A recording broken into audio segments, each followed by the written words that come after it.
yourself up to do both, because while the world is a little more fast-paced today, the amount you're moving on average is a lot less. Okay, so 50, 60, 70 years ago, it might not be so important that you have a strict regimented workout plan, because it was likely that you were going to get us to do a lot of moving regardless. You're probably going to have to pick something up, yada yada, et cetera, et cetera. Now that's a lot less likely. If you don't go to the gym, how often are you out doing some sort of physical activity, right? How often are you having to move something that weighs quite a bit of weight? How often are you doing X, Y, Z? Those times are a lot less often now than they used to be. So they become they kind of really go together now, okay?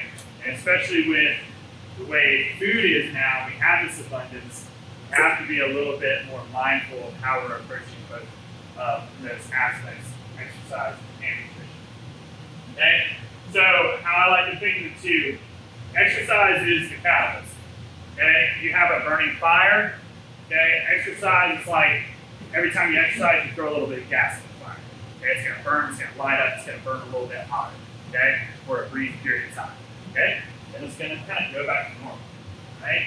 So exercise burns calories, helps with habitual formation, so you're going to start creating more habits, and get used to going to the gym, take more time, active physical activity is regular, and it might even have some carryover to your food, because you might tell yourself, hey, I'm working this hard, I'm going to start eating a little bit better to match it. Okay? That's not true for all, okay? But there are studies that show that that is kind of a mutual effect, and that can have an effect on you. Okay? Start to eat better just for the sake of working out. Okay? And it stimulates the nutrient use in your body. So you're going to be more effective at using what you put in your body if you train your body through exercise. Okay? So exercise in and of itself is actually a stress. And so you stress your body a bit, you recover from that stress, now your body's more resilient.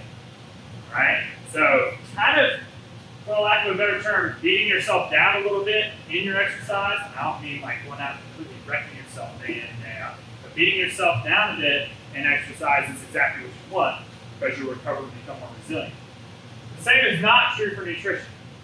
Okay? In nutrition,